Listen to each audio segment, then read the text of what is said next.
Michael Steele was not a gang member. He was a professional drug dealer. A very intelligent man, charming at times and ruthless at other times. He was an organiser and a leader. There were so many red faces at the Monday morning police and customs briefing, it looked like a clown convention. The operation had been meticulously planned, highly expensive and swallowed valuable resources and manpower, but it also looked like a complete failure. Undercover officers had watched as Steele had met Worms at G&T Commercials and picked up the boat. They had seen the boat being filled up with petrol, and Steele, driven by Nichols along with Gwinnett, arriving to meet Worms. They had followed the party down to the marina and seen the boat launched. From there, a spotter plane with a thermal imaging camera had followed the boat as it crossed the channel and eventually moored off the coast of Belgium at Blankenberg. The plane had to break off to refuel. Normally 2 would have been used on this sort of operation, but one had a fault. But it resumed a couple of hours later and picked up the boat on its way back to England. So far, so good. For the first time, thanks to the plane, customs were able to see where Steele had landed the boat, just along from the pier at Clacton. We always assumed it would have been somewhere a bit more remote, says Bill Davidson. Anyone walking along the promenade would have been able to see what was going on, but the advantage to Steele was that he could see anyone coming. There was no place to park up for effective surveillance, and no way of surprising him. I imagine Steele really liked the idea of being so open about it. There was always an element of bravado with everything he did. Quite a few of the officers chasing him don't mind saying they had a certain admiration for him. Once the landing point had been established, customs had expected the remainder of the operation to be plain sailing. They had thought the most likely scenario was that the 3 men would upload the boat and carry the drugs up the beach to a waiting vehicle. Instead, Worms drove the car right onto the beach itself, right up to the waterfront, and loaded the car there. Within seconds he was driving off again. A police team attempted to follow him, but he was soon lost in the night. The operation was starting to fall apart. "It caught us on the hop," says Bill Davison. "The plan had always been to wait until the drugs were landed and arrest the vehicle loaded with the drugs, and then wait until the boat came back into the harbour and pick up the rest of the gang. We could have gone in when the drugs were being uploaded, but that would have given Steele an easy escape route. All he would need to do was start the boat's engine and head out to sea. Even with our fastest cutters, we'd never have caught him." The surveillance team had worked virtually non-stop for 36 hours, but had nothing to show for it. And they had no drugs, no idea where they were being kept, no evidence of drugs even being smuggled. The decision was taken to put all the remaining sources on Nichols. He had played no part in the drugs operation since the previous afternoon, and both Story and Davison had a strong hunch that he would pick up some of the cannabis the following day. Easy to follow and far too lazy to bother with any of the anti-surveillance techniques that Mick had previously taught him, Nichols was an easy target. He was also their last hope. Michael Steele and Jackie Street were bombing along the A12 towards the Ipswich roundabout in their Toyota RAV4, having left Great Bentley a little earlier in the day.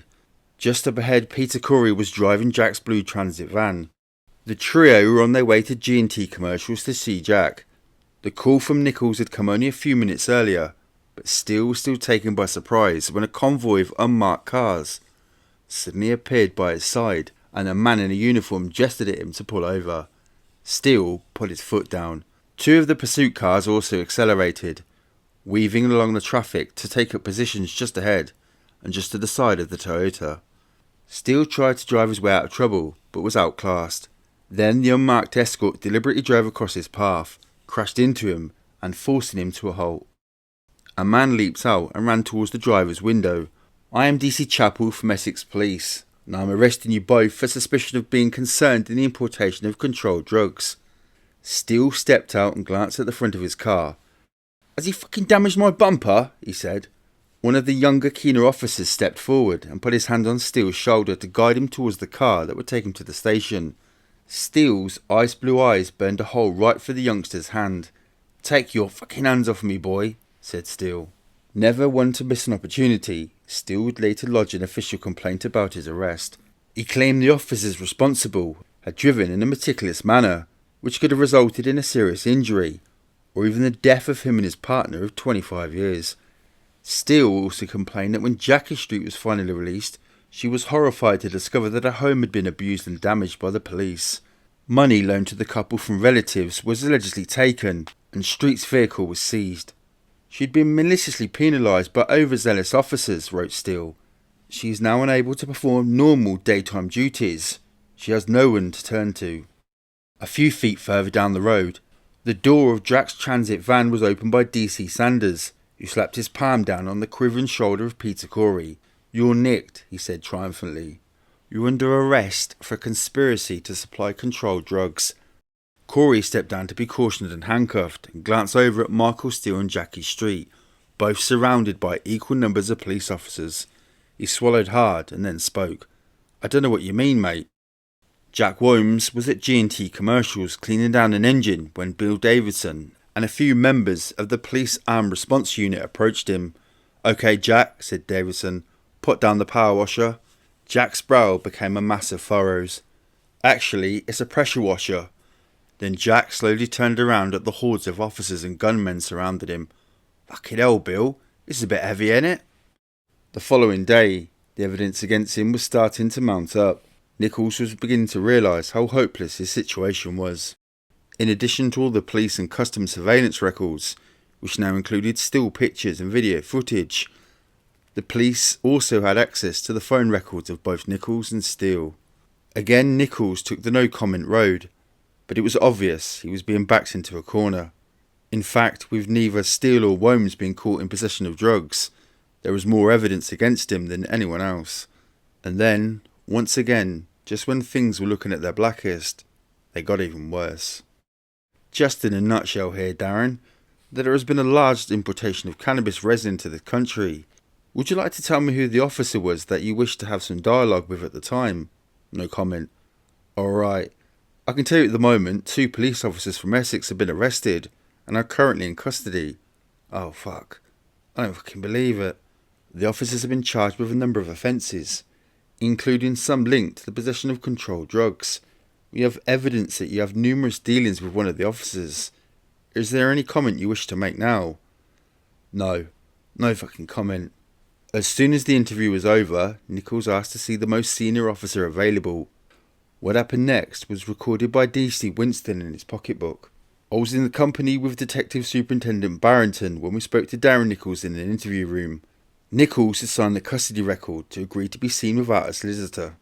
The meeting had been requested by Mr. Nichols, who was introduced to Mr. Barrington. Nichols asked Mr. Barrington if he named the arresting police officer, would he confirm it? Mr. Barrington agreed. Mr. Nichols said, "Is it DC Jim?" Mr. Barrington confirmed this, and then he, Nichols, went on to say this was how he had gotten into trouble, wanted to say how it had been set up. Mr. Barrington explained that regardless of what information Mr. Nichols gave, that he would be responsible and have to accept any sentence passed on to him by the legal system. Mr. Nichols accepted this and asked about what protection would be given to him and his family. Mr. Barrington said that Mr. Nichols must be totally honest in all details given, so that an accurate judgment could be made regarding the level of protection offered. Mr. Nichols asked about protection in prison and was told about the system of protection that was available for registered informants.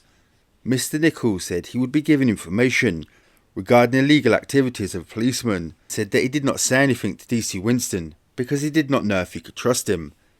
Mr. Barrington said that Mr. Nichols could trust him fully and that he should tell him the whole truth of what his involvement was. Mr. Nichols stated that he was a registered informant of DC Jim. Mr. Barrington acknowledged this by stating that he knew all about that and that he had sanctioned the payment to him, and that DC Winston had no involvement with DC Jim at all.